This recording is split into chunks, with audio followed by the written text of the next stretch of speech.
Voilà, je passe sur la présentation. On va passer sur la présentation.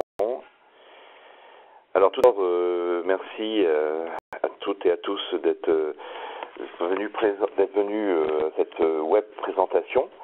Donc le but de la présentation est de comprendre les enjeux de la loi de lutte contre la fraude à la TVA. Donc pour cette présentation, la présentation sera animée par Maxime Gallet, senior manager chez Grant Thornton, et moi-même, Vincent Dubois, donc le directeur des solutions applicatives chez Extrémité. Avant de commencer prendre le vif du sujet, nous allons faire une très rapide présentation de la société Extrémité, de la société Grant Thornton. Donc, commencer par Extrémité, donc vous êtes parmi les personnes présentes un grand nombre de clients. Extrémité, c'est trois métiers, c'est les solutions applicatives avec les logiciels de RP, de paye, de comptabilité autour des offres Sedge et Cegid. Donc là, on est dans le sujet qui nous concerne avec la loi sur la TVA. Un deuxième métier important chez Extrémité, c'est le web et le digital. Donc la réalisation de sites entreprises, de sites e-commerce, aussi l'interfaçage avec les solutions, notamment Sedge et Cegid, la capacité à faire communiquer vos sites avec les logiciels, et tout ce qui va tourner autour de cette notion digitale. Nous organisons des formations sur du Google Analytics, sur différents sujets pour vous permettre de mieux appréhender cet environnement. Et les équipes on a aussi des équipes de développeurs qui sont plus rattachées aux nouveaux solutions applicatives pour développer des interfaces. Le troisième métier, les solutions de réseau et sécurité informatique, donc vaste sujet, et surtout actuellement avec les attaques qu'on peut voir un peu partout. Donc solutions réseau, ça va de la distribution de machines, d'ordinateurs, de serveurs, mais aussi jusqu'à l'hébergement sur nos propres serveurs en mode SaaS, en mode hébergé. Et la sécurité informatique va aller d'accès à vos ordinateurs par des firewalls, par des accès distants, à de l'antivirus, et voilà, tout ce qu'on peut entendre par là. Donc là, si vous avez des questions, si vous avez des besoins, les équipes de commerce chez Extrémité sont à votre disposition. Donc,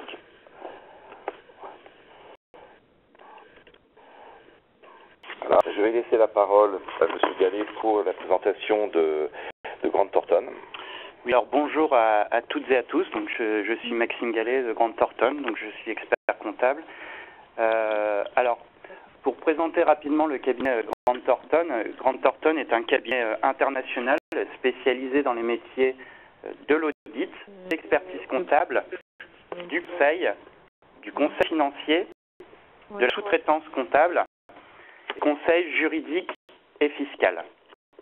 Donc, on pense que Grant Thornton est le 6e groupe en termes de chiffre d'affaires, notamment sur les métiers de l'audit et du conseil.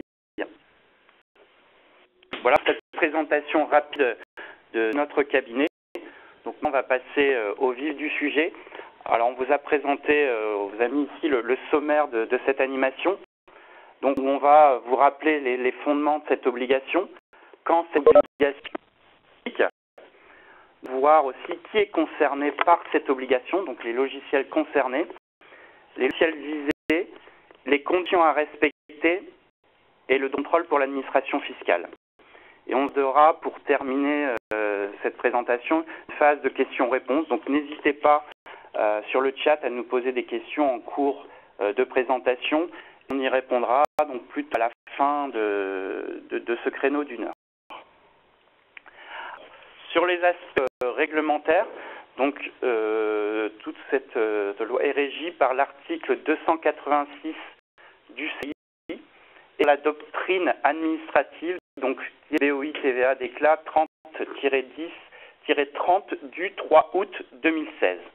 Donc voilà pour ce rappel rapide du contexte réglementaire. Alors, au niveau de la date d'application de cette loi, elle est à compter du 1er janvier 2018. Il est effectivement urgent de se mettre en conformité aux normes dès ce 1er janvier 2018. Alors, très concerné par réglementation. Alors, ce qui est important de donner, c'est que ce sont tous les assujettis à la TVA. Donc, que ce soit les personnes morales de droit privé, de droit public, mais également les personnes physiques, et il inclut tous les assujettis à la TVA, même les assujettis exonérés ou bénéficiant du régime de franchise en base. C'est déjà le premier élément à bien avoir en tête, ce sont les assujettis à la TVA qui sont concernés. Le deuxième élément à avoir en tête, c'est que ce sont tous les assujettis à la TVA, mais qui enregistrent des règlements de leurs clients au moyen d'un logiciel de comptabilité ou de gestion ou un système de caisse. On a présenté également, y compris en cas d'enregistrement par eux-mêmes sur un logiciel ou système accessible en ligne. Au niveau des systèmes, quels sont les logiciels et systèmes concernés? Il y a dans un premier temps les systèmes de caisse, dans un second temps les logiciels de comptabilité ou de gestion, et les logiciels dits libres ou développés en interne, c'est-à-dire développés par l'assujetti lui-même. Il semble important de faire un petit focus pour qu'on soit bien d'accord sur ce qu'est un système de caisse, un logiciel de comptabilité ou de gestion. Alors, le logiciel de comptabilité, c'est la définition qui est donnée par les textes, c'est que c'est un programme informatique permettant à un appareil informatique d'assurer tout ou partie des tâches de la comptabilité d'une entreprise en enregistrant et traitant toutes les transactions réalisées par l'entreprise dans différents modules fonctionnels, compte fournisseur, compte client, paie, grand livre. Donc là, au niveau de l'étendue de ce texte, on est bien pour les logiciels de compta, surtout les logiciels de compta classiques venant des éditeurs. Deuxième sujet, c'est les logiciels de gestion. Alors, qu'entend-on par logiciel de gestion? Il s'agit d'un logiciel de gestion où on a une gestion commerciale, donc une gestion automatisée des devis, des factures, des commandes, des bons de liaison, suivi des achats et des stocks et suivi du chiffre d'affaires. Donc voilà, en résumé, c'est logiciel de gestion commerciale. Enfin, le troisième pilier de cette loi, ce sont les systèmes de caisse. Alors, qu'entend-on par système de caisse? Alors, ce sont d'une manière générale les caisses enregistreuses, mais également les systèmes de caisse reliés à un système informatisé capable d'enregistrer, de sécuriser, et d'arriver les données d'encaissement en temps réel directement dans le système. Également les logiciels d'encaissement installés sur un ordinateur. Voilà pour le périmètre de cette loi. Alors, on voit sur la slide effectivement qu'il y a une nouveauté, enfin, c'est plutôt pas une nouveauté, mais un communiqué qui est sorti donc récemment le 15 juin 2017. Et ce communiqué, la tendance, c'est d'assouplir le dispositif, d'assouplir la loi que je viens de vous présenter, en tout cas sur le périmètre que je viens de vous présenter. Donc, le dispositif, on nous dit que ça ne concernera que les seuls logiciels et systèmes de caisse. Donc, quand on essaie de lire entre les lignes, on voit l'introduction de la notion de logiciel ou système mixte. Alors, malheureusement, je ne peux pas vous en dire beaucoup plus par rapport à ce communiqué, puisque ce n'est qu'un communiqué. Il n'y a pas eu aujourd'hui d'évolution de la loi, mais je vous sensibilise sur le fait de suivre effectivement l'application ou la loi qui sortira et qui, à mon avis, devra assouplir le périmètre des logiciels ou systèmes de caisse. Cette loi, apparemment, devrait sortir plutôt vers la fin de l'année, en fait. Tout à fait, tout à fait. Et dans le terme logiciel mixte, en fait, on retrouve la partie gestion commerciale, comptabilité. Donc, même s'il y a eu un communiqué qui n'est pas une loi, il semble que le périmètre ne devrait pas non plus évoluer trop fortement, et surtout, voilà, les logiciels devront être opérationnels, parce que fin d'année, ça ira vite après pour être au 1er janvier 2018, et de se retrouver, en fait, si on n'a pas fait évoluer les produits, bloqués, en fait. Alors, on continue. Quelles sont les données qui sont concernées en termes de sauvegarde? Donc, ce sont toutes les données qui concourent directement ou indirectement à la réalisation d'une transaction. Alors, on peut parler de modules école ou test, mais ce sont également des données qui participent à la formation des résultats comptables et fiscaux. On peut donner comme exemple la vente ou la prestation, c'est l'émission d'une note, d'un ticket, d'une facture, mais ce sont également l'ensemble des données permettant d'assurer la traçabilité de ces données concourant à la réalisation de la transaction et de garantir l'intégrité de celle-ci. Alors, on va voir qu'il y a 4 conditions à respecter pour pouvoir respecter les nouvelles conditions de cette loi qui est applicable au 1er janvier 2018. C'est que, effectivement, les éditeurs logiciels ou alors les logiciels qui seront créés en interne devront respecter 4 piliers, qui est une condition d'altérabilité, c'est la première. La seconde, une condition de sécurisation. La troisième, une condition de conservation. Et enfin, une condition d'archivage des données. Alors, je vais vous présenter un peu plus en détail ces 4 conditions, donc à savoir ce que ça recouvre ces termes. Alors, pour une altérabilité, il s'agit effectivement d'enregistrer et de conserver toutes les données d'origine relatives au règlement en les rendant inaltérables.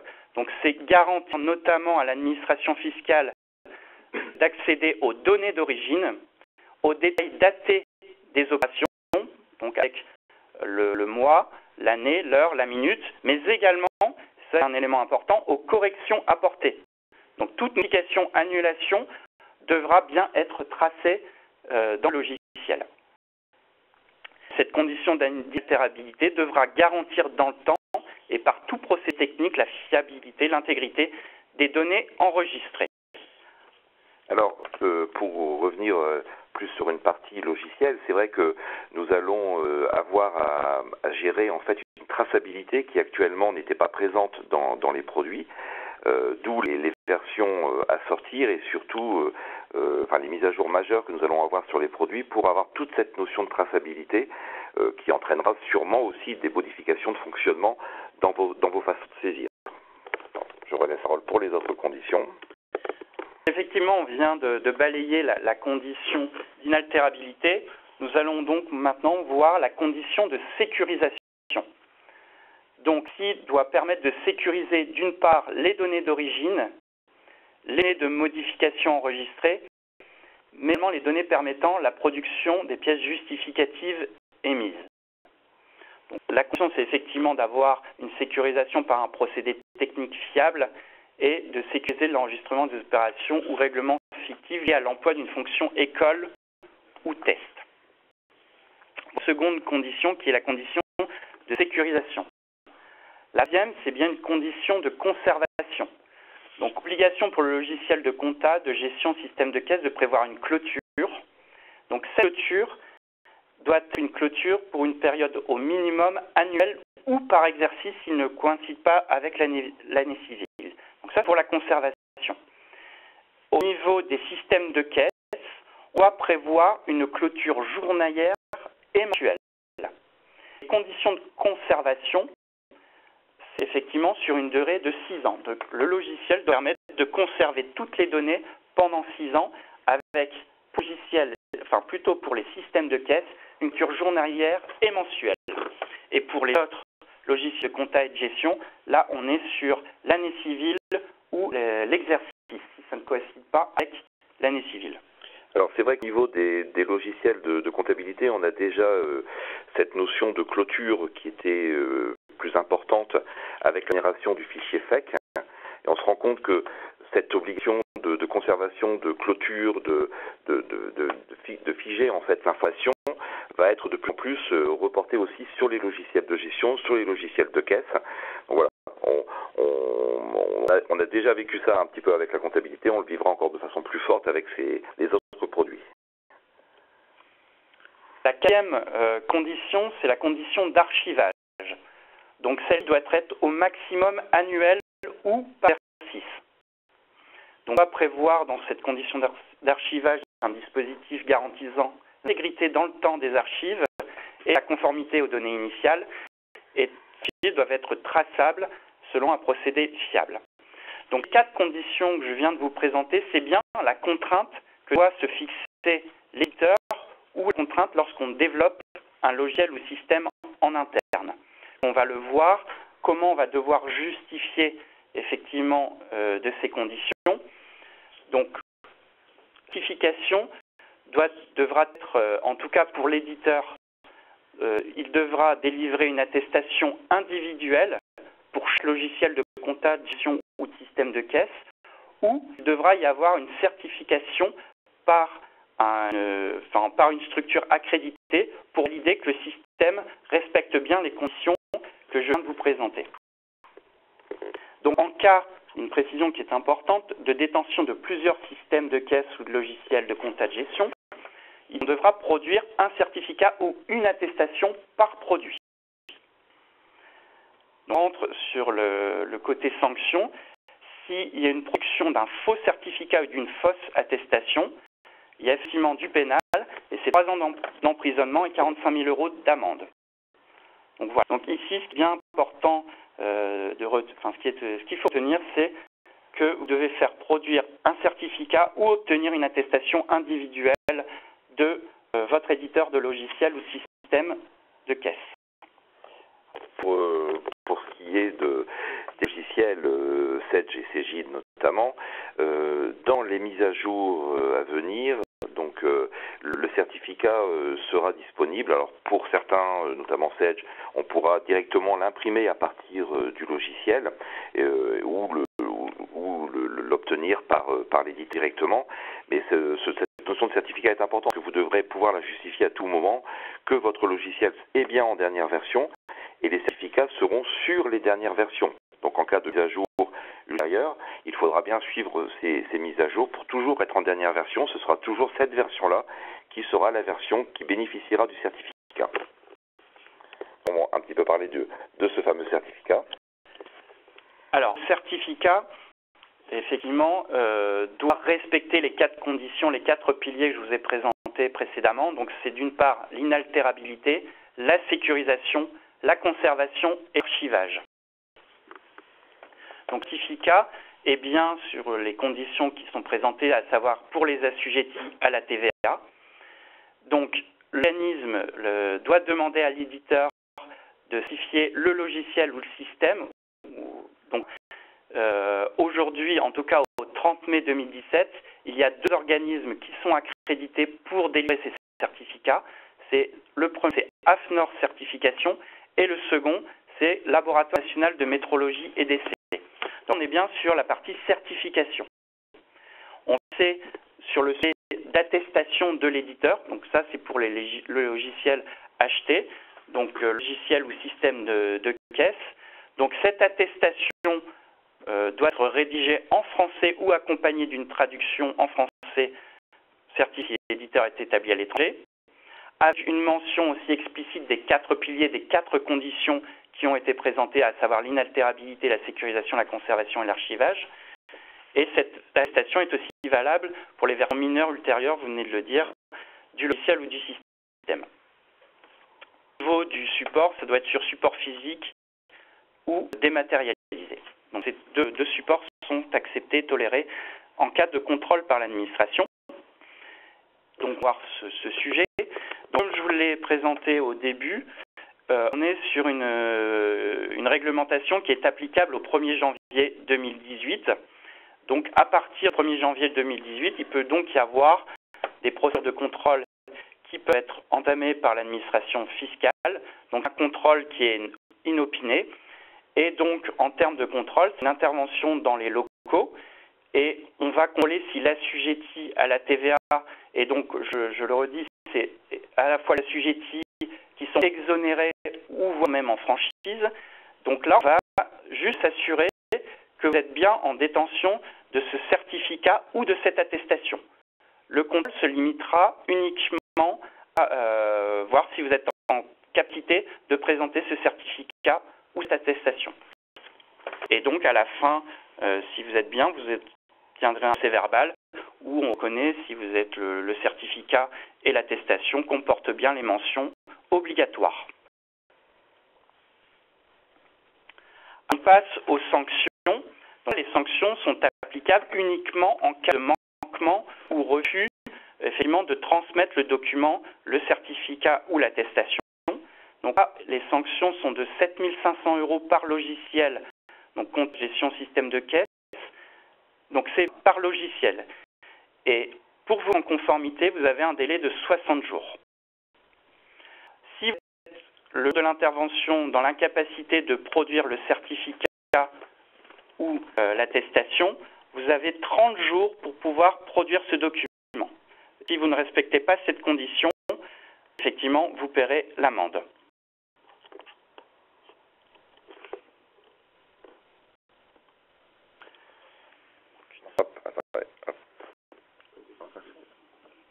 Alors, on peut faire un slide.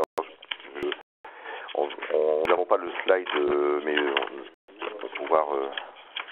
Effectivement, ce qu'on peut dire également, c'est que...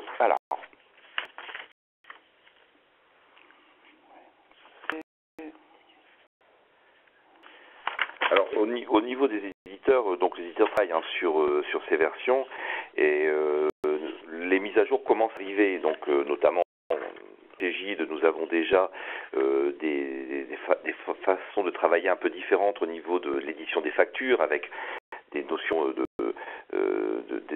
le document est édité, la non-modification du document.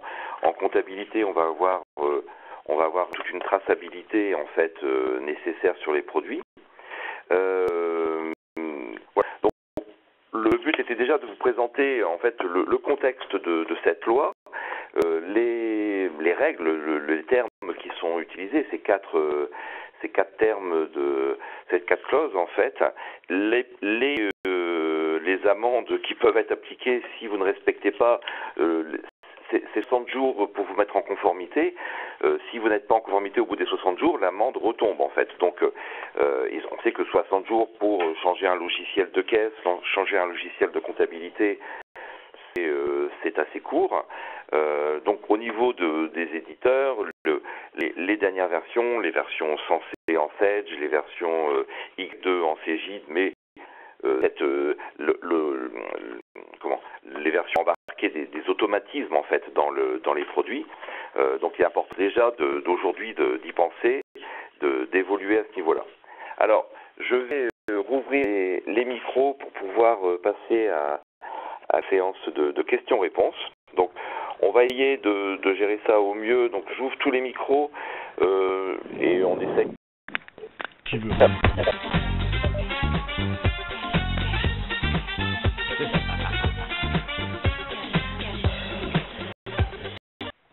Voilà. Et ben c'est musique d'attente que vous connaissez vu que c'est la musique d'attente de chez XPC. Hop, j'ouvre les différents micros. Il y en a encore quelques-uns. Voilà. Donc s'il y a des questions, vous pouvez aussi les poser via le chat, au fur et à mesure qu'elles viennent. Donc voilà. Nous sommes en mesure de vous entendre. Y a-t-il des questions par rapport à cette loi? Réaction. Et dans ce cas, je vais poser une question. Est-ce que vous êtes bien sensibilisé, vous avez déjà été sensibilisé à cette loi? Est-ce que vous avez déjà mené des actions dans vos entreprises pour vous mettre en conformité, en fait, au niveau de cette loi? J'ai une question par le chat. Donc peut-on continuer à faire des factures sur un tableur Excel et ensuite les enregistrer en comptabilité Sage? Normalement, le fait d'utiliser un tableur Excel, vous êtes dans une notion de comptabilité, d'informatisation. Alors, dans l'absolu, c'était a priori, ça rentrait dans le cadre de la loi. Maintenant, l'allègement qu'il va y avoir sur la loi va-t-il concerner ce style de choses? Parce que là, vous n'avez aucune traçabilité, aucune Voilà, votre document, vous le faites, vous le supprimez, vous l'imprimez, vous le refaites. Au départ de la loi, a priori, c'était concerné. Oui. Il semblait que seuls les gens qui continuent à faire des factures papier n'auraient pas été concernés. Donc là, la réponse est oui. Aujourd'hui, les tableurs Excel sont concernés et l'enregistrement en comptabilité Excel, de toute façon, la comptabilité elle-même est concernée, en fait. Oui, parce qu'effectivement, aujourd'hui, en tout cas, la loi nous dit que le périmètre, c'est bien les logiciels comptables, les logiciels de gestion et les systèmes de caisse. Et par logiciel comptable, je vous disais tout à l'heure, le classique avec les éditeurs classiques où on peut avoir une comptabilité fournisseur, une compta client, la paie, etc. Donc la manière d'intégrer les données, c'est que fine, effectivement, on aura une compta client qui provient d'un fichier Excel.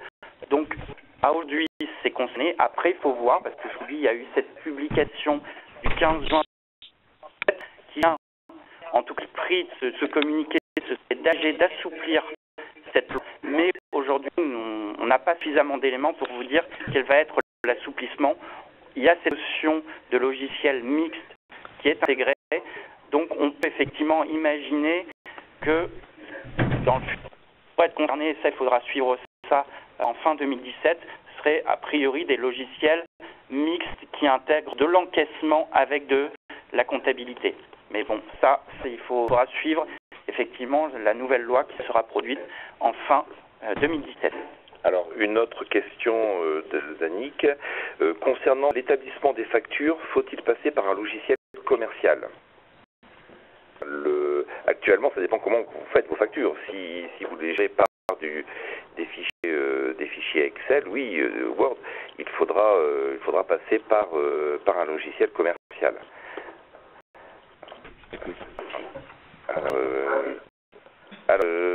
Je regarde les différentes réponses. Pour la gestion commerciale développeur interne, c'est bien de créer l'attestation ou d'obtenir le certificat. Alors, pour les gestions que vous auriez développées, il y a les organismes d'agrément. Oui. Ce sont effectivement les deux organismes que je vous ai présentés, c'est l'AFNOR et le laboratoire national. Alors, il y a en fait une possibilité. L'organisme, la société qui a développé le logiciel, on a le cas chez des clients où c'est la même structure, mais ce sont deux entités juridiques. L'une gère le développement du logiciel, de l'application, l'autre l'utilisation. Et dans le cadre-là, la société qui a géré le développement va mettre en conformité le produit et faire une auto-attestation. L'auto-attestation est légale. Maintenant, si le produit ne respecte pas les normes, la sanction est pénale en fait. Hein. Mais dans le principe, c'est à vous de faire l'attestation si vous êtes le développeur du logiciel, mais il faut que ça soit dans les conformités et le certificat sera géré par la SNOR ou l'autre organisme. Alors, pour la gestion commerciale développeur interne, oui, ça c'est ok. Même pour une SCI qui fait 6 factures par an, il n'y a pas de quota de nombre de factures.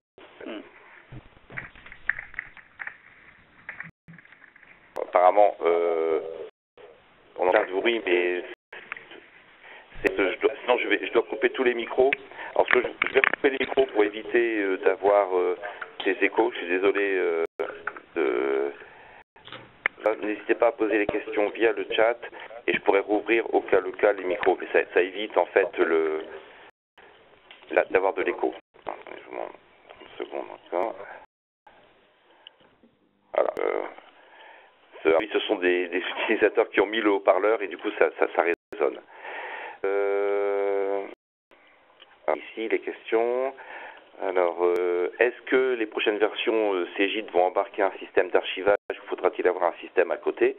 Je pense à l'archivage des factures. Donc là, effectivement, les logiciels, suivant les versions, en Sage ou en Cegid, ils avancent sur différents sujets. En Sage, on a effectivement cette notion d'archivage qui commence à se stocker, à se créer. Là, au niveau des éditeurs, on aura plus d'informations dès qu'on aura les différentes versions, les mises à jour. Pour l'instant, la communication a été faite sur la sensibilisation de cette loi, le fait que les produits vont avoir une évolution qu'il va falloir les mettre à jour. On a eu notamment en Cégide, il y a une version notamment pour la V9 qui est sortie hier, qui est l'édition 20, qui amène déjà des modifications. Nous sommes en train de l'installer et de la tester, de regarder effectivement ce qu'elle apporte. En Y2 aussi une version, et il y a un accompagnement de l'éditeur sur des formations, parce que l'Y2 va emmener plus d'automatisme. Donc oui, de l'archivage, de l'inaltérabilité des données. Mais ça, on reviendra plus vers vous sur ce sujet-là. Le but de cette présentation aujourd'hui était vraiment de s'extraire en fait de la notion d'éditeur. Donc oui, je peux vous répondre sur certains points chez les éditeurs, mais le but de faire intervenir Grant Thornton était d'avoir une vision plus générale sur le un expert comptable sur le sujet, et non pas l'éditeur qui vous crée en fait ses offres et ses solutions. Mais là-dessus, sur la partie éditeur, nous allons continuer à communiquer, vous recevrez des mails et nous sommes à votre disposition aussi pour vous rencontrer. Il y aura peut-être d'autres web séminaires ou séminaires présentiels sur ce sujet-là. Alors, donc là pour l'établissement de facture, ça on avait déjà répondu. Facture sur fichier Excel, oui, c'est concerné. Si cette loi est une obligation pour nous, est-ce une obligation également une obligation pour l'éditeur? Si oui, est-ce bien vers nous ou qui devons le contacter? Alors, oui, alors si les éditeurs c'est Sedge et Cégide, l'éditeur a déjà fait l'acte d'envoyer des informations, d'envoyer des courriers. Pour Sedge et Cégide, vous passez par un revendeur comme extrémité. Forcément, nous avons communiqué, nous, séminaires, et aussi là pour ça. Si vous avez des applications développées, des applications annexes, là, si votre éditeur ne vous a pas contacté, peut-être pas encore prêt ou attentif de communiquer. Donc oui, rapprochez-vous de lui. Dans tous les cas, c'est vous qui devrez justifier, c'est vous qui devrez fournir le certificat le jour du contrôle. Donc si vous n'avez pas eu d'infos de votre éditeur, rapprochez-vous de lui. Mais nous continuons à vous informer au fur et à mesure de l'évolution de par l'éditeur. Et Sedge et Cégide, donc on fait du matraquage en fait là-dessus depuis le début de l'année. Ça a été vraiment un sujet important chez les éditeurs. Mais je voudrais rajouter qu'effectivement, il n'y a pas de report prévu sur le délai de mise en œuvre de cette réglementation. On est bien toujours au 1er janvier 2018, même si il y aura certainement un assouplissement de cette réglementation. Ça devra toujours rentrer en vigueur le 1er janvier 2018, donc il faut vous tenir prêt pour le 1er janvier 2018. Alors, c'est même si la piste d'audit fiable est respectée, nous pouvons donc respecter la loi tout en réalisant les factures sur Excel. Si vous êtes en mesure de justifier que vous respectez les règles, que vous avez en fait, vous répondez à l'ensemble des obligations, que vous êtes capable d'avoir une attestation et un document, oui. Maintenant, sous Excel, avoir une certification dans la procédure, on sait la souplesse d'Excel, c'est sa force, mais c'est aussi sa faiblesse en termes de sécurisation. Vous ne pouvez pas tout filer. Après, vous pouvez prendre le risque là-dessus. Vous pouvez, au terme de la loi, regarder si vous respectez l'ensemble de la réglementation. C'est clair que nous serons plus en fait d'avoir une attestation de l'éditeur qui justifie que notre façon de travailler et la façon dont on gère le logiciel est conforme à la loi. Sous Excel, ça peut facilement être mis en cause par l'administration. Si les logiciels utilisés provenant d'éditeurs ne sont pas aux normes, est-ce que cela relève de notre responsabilité?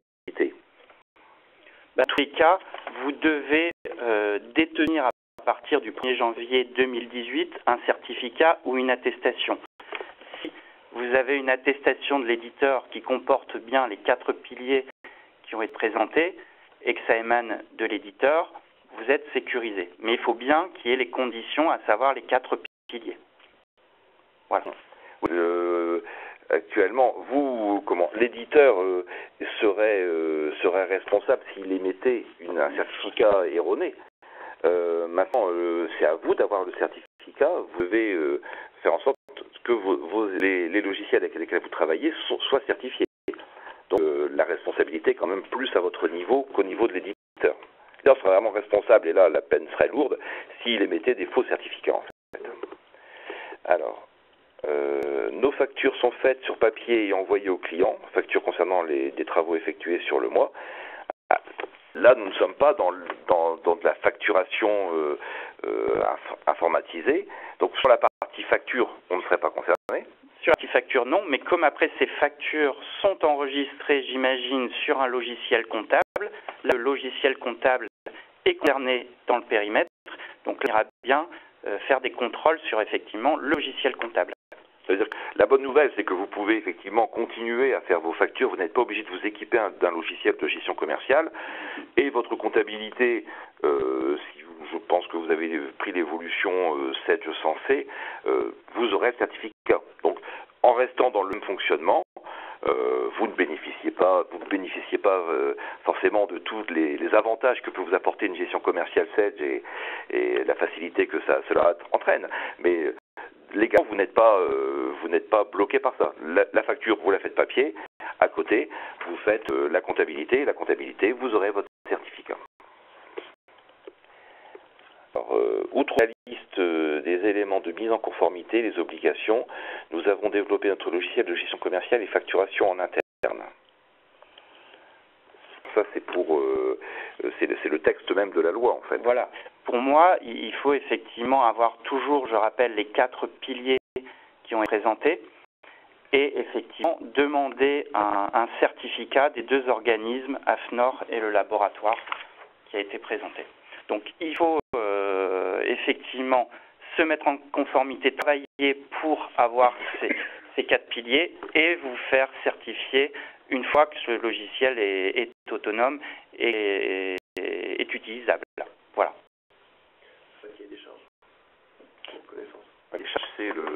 Le cahier des charges, c'est d'avoir les conditions d'inaltérabilité, de sécurisation, de archivage. Voilà, ce qui est dit, la réglementation nous détaille, on l'a détaillé tout à l'heure, ce qu'on entendait par inaltérabilité, conservation, etc. Et aujourd'hui, je vous invite effectivement à vous faire certifier par ces 2 organismes qui sont recommandés et reconnus pour être tranquillisés une fois que ces logiciels peuvent être utilisés.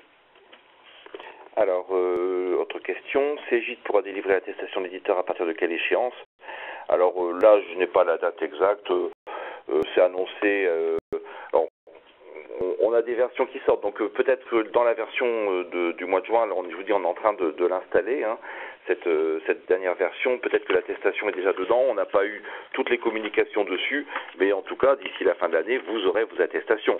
L'attestation est à fournir à partir du 1er janvier 2018, donc si on n'a pas à vous demander l'attestation aujourd'hui, donc on a eu quelques clients qui ont appelé parce qu'on leur expert avait demandé, enfin, l'expert comptable avait demandé l'attestation du logiciel. Bon, l'attestation va arriver, on l'aura d'ici la fin de l'année, ça c'est sûr. Je pense juin, septembre, on devrait pouvoir commencer à fournir des attestations dans les logiciels.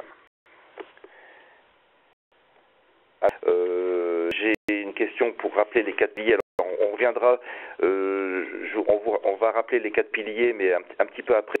On va répondre aux questions plus d'utilisation et on vous rappelle les 4 piliers de cette loi. Bonjour, petite question. Suite au communiqué du 15 juin, il semblerait que seuls les logiciels de caisse, vente comptoir soient concernés. Par conséquent, pour un e-commerce, est-ce que les factures devront être nécessairement émises par un logiciel certifié? Alors, le communiqué du 15 juin 2017 ne dit pas que ça concerne que les systèmes de caisse, il précise bien que ne concernera finalement que les seuls logiciels et systèmes de caisse. Donc là, je pense que le mettre des systèmes de caisse, là-dessus, on ne reviendra pas. Par contre, sur la notion de logiciel, il y a une possibilité d'avoir des logiciels ou systèmes mixtes. Donc on peut imaginer qu'il s'agit à la fois de logiciels comptables qui ont des systèmes d'encaissement liés automatisés. Donc ça, il faudra voir, mais en tout cas, les logiciels d'encaissement sont toujours concernés a priori avec ce communiqué, puisqu'on dit les logiciels et systèmes de caisse. Donc, on n'exclut pas les logiciels comptables et les logiciels de gestion. Alors, oui, alors, une question pour savoir s'il sera possible de recevoir la copie du support. Oui, nous pourrons vous fournir la copie de ce support et cette présentation sera aussi disponible sur notre chaîne YouTube. Donc là, on reviendra vers vous en communication là-dessus pour vous dire comment le récupérer et ou la revisionner. Alors, une question pour où trouver le texte de loi, je pense que... Et donc ça a été donné... Donc c'était au tout début de la présentation.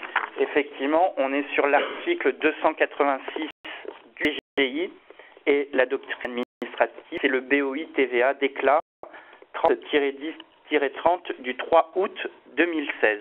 Je vous le remets à l'écran. Qui effectivement toutes les conditions et tout le périmètre qui vous a été présenté à travers cette présentation. Donc voilà. Voilà. On pourra vous transmettre le support, ça vous permettra d'avoir tout le détail. Effectivement, j'ai une question complémentaire encore sous Excel. Là, je pense qu'on reviendra vers vous sur la partie Excel pour refaire un point précis. Sur Excel, on fait une sortie papier, donc pas besoin de logiciel de gestion. Il y a même l'utilisation d'Excel. Ce n'est pas une facture papier, n'est pas une facture faite à la main en fait. Et la notion est un peu différente. Donc ça, je note, on va revenir vers vous pour échanger. On avait déjà eu l'occasion d'échanger cette semaine et effectivement cette notion d'Excel, je suis concerné, je suis pas concerné, restait un peu flou suite à notre échange. On va revenir vers vous là, sur ce sujet. Donc, s'il n'y a pas d'autres questions, on va... Alors, vous avez une question sur laquelle on devait revenir, c'est quels étaient les 4 piliers de réglementation. Alors, le premier, je le rappelle, c'est la condition d'inaltérabilité. La seconde, c'est la condition de sécurisation. La troisième, la condition de conservation. Et la quatrième, la condition d'archivage des données. Donc, on peut les reprendre rapidement peut-être pour voir ce que l'on entend par inaltérabilité, sécurisation, conservation. Alors l'inaltérabilité, c'est garantir, ça sont vraiment les textes de l'administration fiscale, c'est le BOI. Alors ce qu'ils nous disent, c'est qu'effectivement on doit garantir l'accès aux données d'origine, aux détails datés des opérations, donc année, mois, heure, minute, et aux corrections apportées. Donc effectivement toute modification, c'est pour qu'on ne puisse plus effectivement supprimer totalement du logiciel une facture et que ça ne soit pas tracé dans l'outil. Deuxième, c'est la condition de sécurisation. Donc là, effectivement, toujours avoir accès aux données d'origine, aux données de modification enregistrées, aux données permettant la production de pièces justificatives et doit être sécurisé par un procédé technique fiable. J'insiste bien sur les termes techniques puisque là, c'est vraiment la réglementation. Et notamment, sécurisation de l'enregistrement d'opérations de règlement fictif liées à l'emploi ou d'une fonction école ou test. Puisque ça, effectivement, on doit pouvoir continuer à tracer si on a fait un test ou effectivement... voilà. Oui, chose que les logiciels, notamment de caisse, avaient cette fonctionnalité école ou test. Si on passait sur ce mode-là, quelque part, on pouvait être capable d'éditer des tickets sans vraiment l'enregistrer. Donc ça, c'est vraiment là-dessus. Le but, c'est de ne pas avoir de documents qui sortiraient et qui après disparaissent ou de réécriture. Donc ça veut dire aussi au niveau des logiciels, notamment, je prends un exemple sur de la gestion commerciale Sage, où on était capable de saisir une facture, d'éditer la facture, de la faire contrôler, et puis après de dire finalement non, c'est pas le bon montant, tiens, c'est pas le bon régime de TVA, je change le régime de TVA dans la facture. La facture, a priori, devrait être figée au moins à l'édition, au moins à la validation, et on serait plutôt sur l'émission d'avoir et de refacturation. Pour la traçabilité, parce que j'ai émis une facture avec de la TVA, je l'ai donnée au client, et je la modifie, je la mets sans TVA, oui, là on est sur la fraude. Donc ça c'est la deuxième condition. La troisième, c'est bien la condition de conservation. Donc les logiciels de compta de gestion et de système de caisse, c'est sur une période minimum annuelle pour les systèmes de caisse, il faut prévoir une clôture journalière et une clôture mensuelle. Et par contre, conservation, c'est une durée de 6 ans minimum. Voilà, conservation. Et après, la condition d'archivage. Donc là, c'est au maximum annuel ou par exercice. Et soit ce dispositif, cette procédure, doit prévoir un dispositif technique garantissant l'intégrité dans le temps des archives produites et traiter des opérations d'archivage. Voilà 4 piliers que je voulais rappeler. En tout cas, que ce sera la contrainte pour les auditeurs de respecter 4 piliers. Lorsqu'ils se mettront l'attestation, on devra bien voir figurer ces 4 piliers, mais également lorsque vous développez un logiciel en interne, vous devez respecter ces 4 piliers, et là, le certificat sera émis par les 2 organismes mentionnés tout à l'heure. Alors, une question complémentaire. Attendez.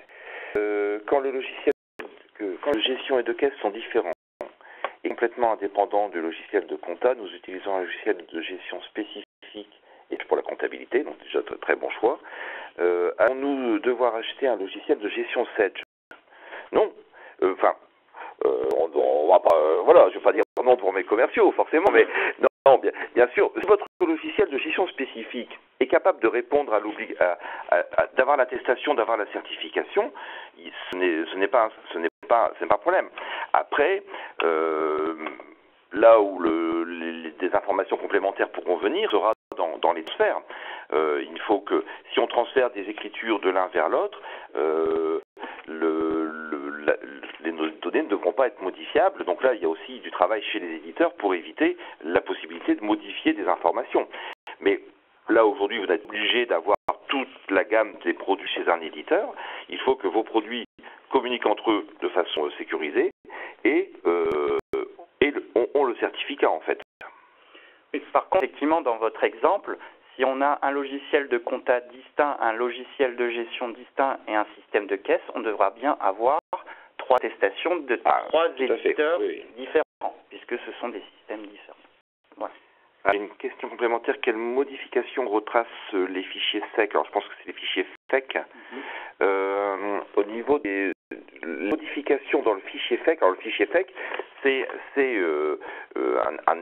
un format de fichier qui permet au contrôleur d'intégrer ça et d'être plus efficace dans son contrôle. Quand vous parlez de modification dans le fichier FEC actuellement, je ne pense pas que dans le fichier FEC on ait des traces de modification. Ça sera dans les logiciels qu'il va falloir être capable de fournir le détail des évolutions qui ont été faites. Actuellement, dans le fichier FEC, on va avoir la date de la pièce, on va avoir la date à laquelle elle a été saisie, donc ça c'est important. Ça, pensez aussi que quand vous passez des écritures en comptabilité, vous avez la date de votre du document et la date à laquelle vous avez passé l'écriture. Le contrôleur est capable de vérifier si l'écriture a été passée dans la comptabilité avant ou après que l'alias a été déposé et validé. Donc ils ont déjà un niveau de contrôle actuellement. C'est vrai qu'on va avoir de plus en plus de traçabilité dans les logiciels. Pour l'instant, le fichier FEC n'est pas vraiment concerné. Le fichier FEC était une première étape dans cette traçabilité, cette capacité de se fournir un fichier qui est rapidement contrôlable par l'administration. Puis de toute façon, c'est vrai que l'esprit de cette loi, c'est de bien plus permettre de supprimer des factures qui ont été comptabilisées, et c'est bien de passer par un avoir et de plus supprimer, de plus avoir en tout cas la possibilité de supprimer dans les outils des factures émises, et donc on passerait directement à un avoir. L'idée, c'est d'avoir toute la traçabilité des mouvements sur une année. Alors, une autre question qui concerne là les sites internet. Nous avons un site de vente en ligne avec règlement par carte bleue du Crédit Agricole. Est-il considéré comme un système de caisse, et doit-on leur demander leur agrément ou uniquement comptable? Pour moi, un site de vente en ligne est un logiciel de gestion, puisqu'il y a effectivement bien cette notion de gestion commerciale. Donc on met effectivement des factures et on enregistre des règlements. Moi, je le vois plutôt comme un logiciel de gestion commerciale qui rentre dans le cadre de cette réglementation. C'est un logiciel qui émet les factures, qui gère de l'encaissement. Si aujourd'hui la loi exclut les sites internet, c'est quand même là où on a le plus de développement de sites et d'activités. Forcément, la loi va s'y intéresser aussi. Donc il y aura un certificat à avoir là-dessus. Alors, une autre question, est-ce qu'un logiciel dans lequel des bons de commande sont saisis puis transférés en logiciel de gestion commerciale est-il concerné? Sachant qu'il n'enregistre pas de règlement, mais récupère les informations de règlement par le biais du logiciel de gestion commerciale. Donc, Madame Minguenot, vous avez un logiciel uniquement pour les bons de commande, et ensuite, c'est la facturation est faite dans un autre logiciel. Donc, vous transférez vos factures, vos bons de commande dans un autre logiciel, et c'est lui qui va gérer la facturation. Pour moi, ça rentre dans le cadre des logiciels de gestion commerciale où on gère des bons de commande, des bons de livraison et on peut suivre du chiffre d'affaires. Donc pour moi, ça rentre dans ce cadre-là. Même si, in fine, on n'a pas un enregistrement des factures de vente dans ce système et que l'on ne suit pas directement les encaissements dans ce système, c'est un logiciel de gestion qui permet d'avoir une traçabilité du chiffre d'affaires. Pour moi, c'est concerné. Alors, oui, alors, il n'y a pas d'autres questions. Je pense que nous avons déjà répondu à pas mal de vos questions. De toute façon, au niveau des équipes, nous sommes à votre disposition. Voilà, s'il y avait d'autres questions pour répondre, pour faire le relais en fait de ces questions. Il est quelle heure? Il est 50, donc on a tenu les délais, ça c'est très bien. J'espère que nous avons pu répondre à vos attentes. Nous sommes, je vous répète, nous sommes là et n'hésitez pas à nous contacter. Donc à l'écran, vous avez un petit peu les moyens de nous suivre, notre site internet, le Facebook, le LinkedIn, le Twitter d'Extrémité, le blog Extrémité où beaucoup d'informations vont passer, la chaîne YouTube où cette présentation sera rediffusée. Le blog, pensez-y aussi parce que beaucoup d'informations passent par ce blog. Donc je n'ai qu'à vous remercier de votre attention. Je vérifie quand même s'il n'y a pas d'autres questions. Merci pour vos remerciements je vois sur le chat beaucoup de personnes vous remercier. Peut-on télécharger le PDF? Donc on va revenir vers vous pour fournir les documents et pour vous donner le moyen d'accéder à la chaîne. Hein. Donc voilà, donc je n'ai plus qu'à vous souhaiter une bonne journée. Merci, bonne journée à toutes et à tous et puis à bientôt.